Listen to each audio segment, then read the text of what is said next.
Let me be crystal clear. Yes, the Taliban's return to power is a glaring testament to the failures of Western intervention. After 2 decades of military presence and billions poured into nation building, the rapid collapse of the Afghan government shows that foreign influence did absolutely nothing to create a stable, self-sufficient democracy. This isn't just an opinion. It's backed by cold, hard facts.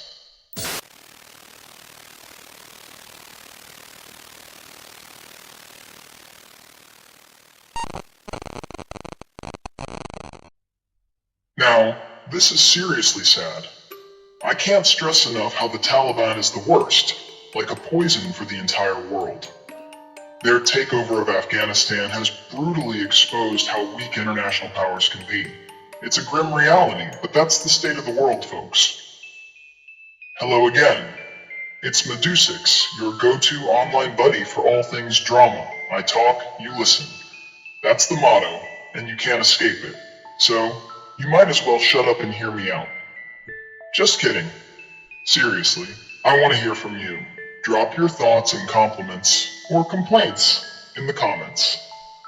I promise I'll reply. So let's be friends. Today we're diving into Afghanistan. Don't panic, I'm not dragging you to that hellhole of a country, but we are going to discuss something critical. Is the Taliban's return to power a reflection of the failures of Western intervention? What does the Taliban's resurgence say about the effectiveness of foreign influence and military presence in the region? Let me be crystal clear. Yes, the Taliban's return to power is a glaring testament to the failures of Western intervention. After 2 decades of military presence and billions poured into nation building, the rapid collapse of the Afghan government shows that foreign influence did absolutely nothing to create a stable, self-sufficient democracy. This isn't just an opinion. It's backed by cold, hard facts. The billions wasted on training the Afghan military evaporated when the Taliban launched their offensive, revealing that the so-called democratic government was more a house of cards than a fortress.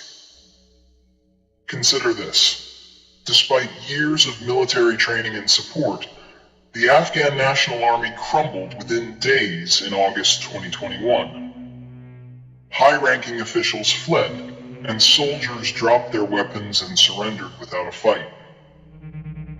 This failure isn't merely a military loss.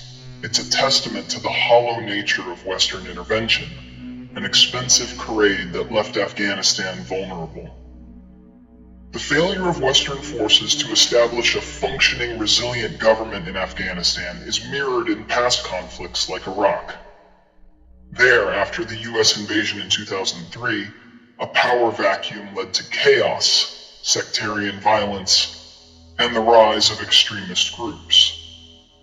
The same pattern is playing out in Afghanistan, where the void left by a faltering government has once again paved the way for the Taliban's resurgence. In the end, it highlights the limitations of military solutions when tackling deeply rooted cultural and political issues. When you invade a country and impose your values without understanding its history, you're asking for chaos. This isn't just theory. Look at history. Vietnam is a prime example. After decades of fighting, what did the US accomplish? A massive exit, leaving a country in disarray. The same pattern is repeating here. The harsh truth is that imposing Western values often backfires, leading to chaos rather than progress. Now, while it's disheartening to witness the Taliban's rise, it's equally distressing to see how powerful nations stood by, unable or unwilling to prevent this disaster. It's baffling. Countries with the resources to intervene chose to look the other way. Take, for example, the recent conflict in Ukraine. The West swiftly rallied to support Ukraine against Russian aggression, yet when it came to Afghanistan, it was like watching a train wreck in slow motion. Let me clarify, I'm not saying these nations have a moral obligation to save Afghanistan. They need to fix their own problems first. However, we must acknowledge that the Taliban is not just a threat to Afghanistan. They pose a significant danger to the entire world. The Taliban's resurgence affects global security. Just look at the resurgence of terrorism. The US has seen a spike in threats from groups claiming allegiance to the Taliban. The return of the Taliban has emboldened extremist organizations, including ISIS, who view this as a rallying cry to further their own agendas. This isn't a remote issue. It's a reality that could lead to more attacks on the West.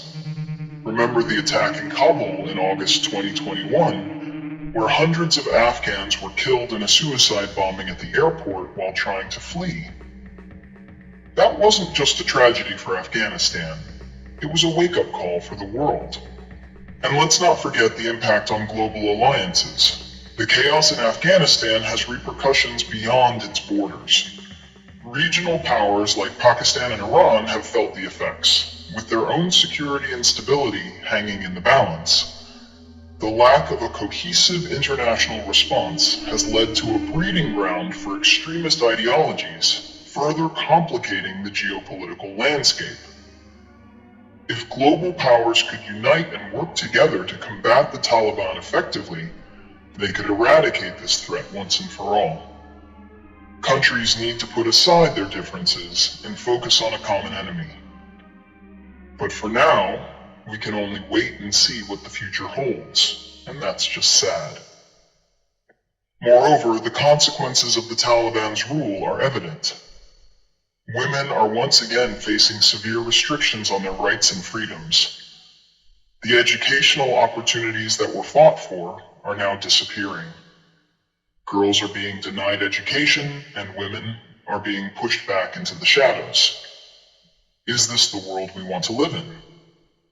While the West debates interventions, Afghan girls are left with no future. The heartbreaking stories of girls who dreamed of going to school only to have their dreams crushed are numerous. You can't tell me that's not a pressing issue.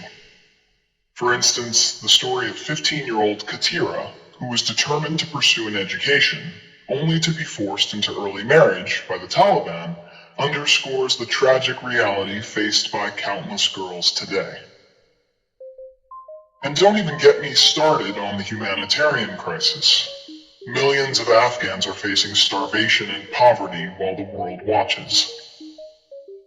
The situation is dire, with over 20 million people in need of humanitarian assistance, according to the UN. Yet global powers are more concerned with their geopolitical interests than the suffering of innocent people. The moral outrage seems to fade when it's inconvenient. If they genuinely cared, they would be taking action, not just issuing statements. The reality is that when it comes to Afghanistan, the world has turned a blind eye. Today, I'm genuinely sad, folks. Some global issues make me furious, some leave me frustrated, but this one, it just makes me sad. For real. It's a tragedy that could have been avoided, and it's infuriating to watch. But don't worry, I'll be back with another juicy topic in my next video, so stay tuned. And hey, if you have suggestions or thoughts, don't hold back. Let me know what's going on in those little brains of yours. Just kidding. Don't be mad. I'm your buddy. So that's it for now. See ya.